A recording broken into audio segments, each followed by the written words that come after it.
Welcome to Wednesday Inspirational Book Lounge. I'm Anna Murby, your host. This season, we're reading Mephibosheth, A Twisted Life of Unexpected Grace and Mercy, the true story of a medically fragile child whose life became a living testimony of God's grace. This book invites us into a story of deep love and brokenness, revealing how God's mercy often shines brightest in the most fragile lives. Enjoy the episode. Mephibosheth, A Twisted Life of Unexpected Grace and Mercy by Chaplain Aaron. Read by Hubert Carl. Chapter 3. Where did this wrong come from? Rabbi, who sinned, this man or his parents, that he was born blind? John chapter 9, verse 2.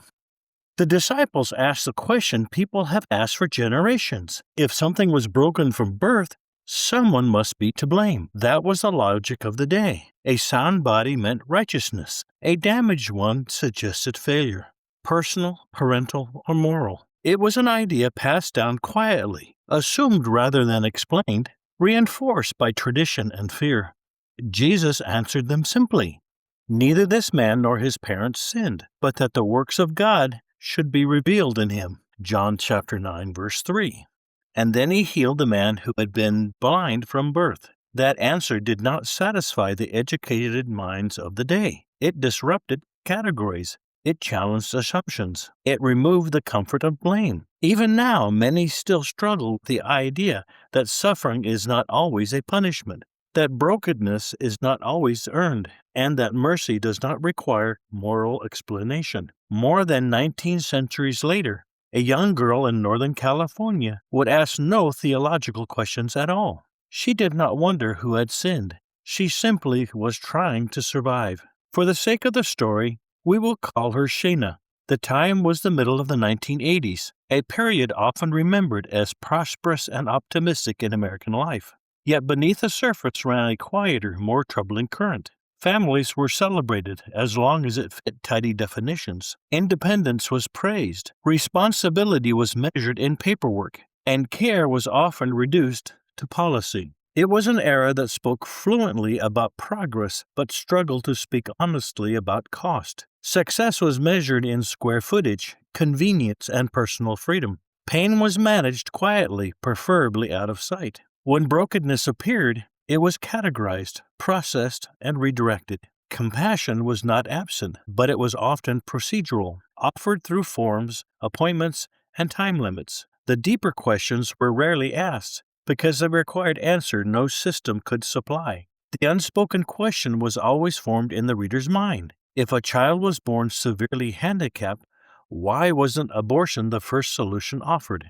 The answer lay buried in the history of social programs that took shape in the mid-1970s. Systems designed to provide help also carried unintended incentives. Housing assistance, food benefits, and stipends were calculated by household composition. The presence of a father could reduce aid. Children increased it. The regulations were complex, often contradictory, and rarely humane. In that environment, the path of least resistance was not always termination, but postponement. Carry the child to term and see what happens next. Because Shayna tested positive for multiple drugs during her pregnancy, she was placed into temporary shelter custody until the child was born. As with many cases, she was given opportunities for counseling and rehabilitation. The hope was always that a mother might turn toward life and responsibility. In Shayna's case, the answer was a quiet, final refusal. Parental rights were legally terminated, and the child was placed into the care of social services. Every child entering the system was given a folder, often returned as a medical jacket. Hospitals and agencies relied on these jackets to manage volume. They were practical tools, not moral documents. Each page reduced life to data points,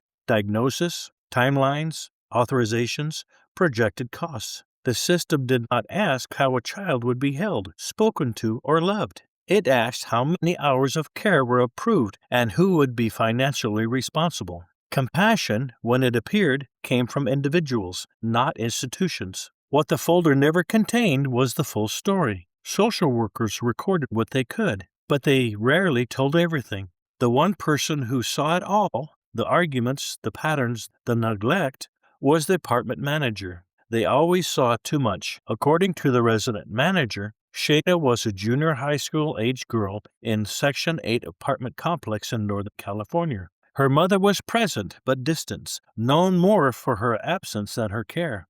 Televisions blared constantly, one in the bedroom, one in the living room, cycling endlessly through pop culture on MTV.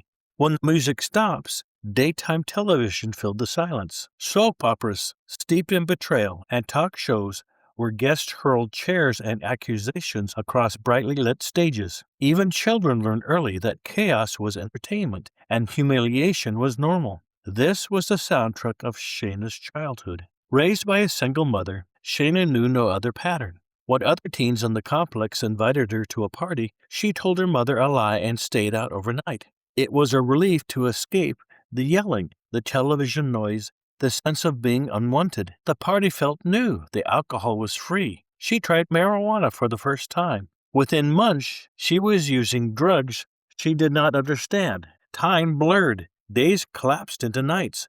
Judgment dissolved. When Shayna last spoke to a social worker, she admitted she did not know who the father was. It had been a weekend, or several weekends, spent moving from couch to bed to floor. Men came and went. Beer and drugs were constant. She could not count how many she had been with. She only knew that it was more than one. When morning sickness began, she assumed it was the cheap wine or beer. She masked fear with more substances. It was not until she missed her monthly cycle that reality began to press in. By 4 months, there was no hiding it.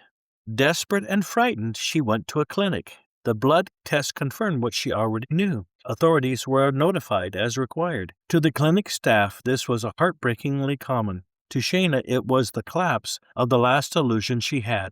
The clinic itself was sterile but weary, accustomed to repetition. Posters lined the walls with slogans about choice, safety, and personal freedom. Phrases repeated so often they lost any emotional weight. The waiting room was full of people of every walk of life, all carrying the same quiet shame or nervous urgency. Counselors spoke gently but efficiently, their voices trained to remain neutral. They had learned long ago not to expect repentance, gratitude, or even understanding, only compliance. In those years, the goal was rarely restorative. It was resolution. The system was designed to move people through, not to linger on the cost. For Shayna, the repetition itself was numbing. Names blurred together. Faces changed, but the tone remained the same. Each conversation felt rehearsed, each option presented with practiced calm. She was not treated harshly, but she was not truly seen. The process moved forward, whether she was ready or not, and readiness was never the measure. Compliance was. In time, she learned that silence was easier than explanation, and agreement was easier than resistance. The shelter she was placed in was not cruel. Counseling was offered. Direction was given. Some women went on to rebuild their lives and raise their children. Shayna did not. She learned early that attachment only led to rejection.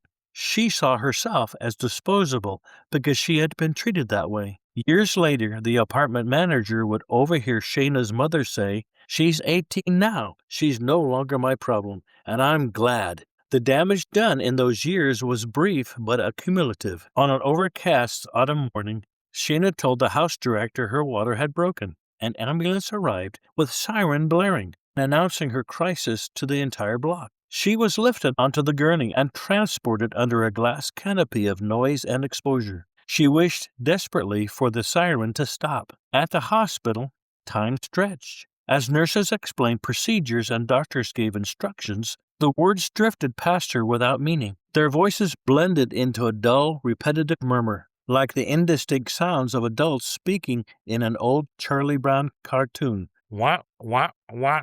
She nodded when expected, signed when told, and stopped listening altogether. Listening required engagement, and engagement required care. She had learned long ago that caring only made things worse. Contractions intensified. Pain overtook thought. She wanted the ordeal to end, but not the outcome. She had no desire to keep what her body was bringing forth. Late that night, she was given an epidural. Words floated past her like static. Eventually, she was wheeled into an operating room. Exhausted and detached, she felt utterly alone. surrounded by people yet unseen. Then the pain returned. She screamed. She grabbed at anything within reach, and finally the child emerged. There was a pause. There was a sound, high-pitched, strained, and unnatural. What Shayna heard was terror. What the doctors heard was wheezing, like air leaking slowly from a balloon. The umbilical cord was cut. The baby was cleaned, wrapped, and offered to her. She recoiled.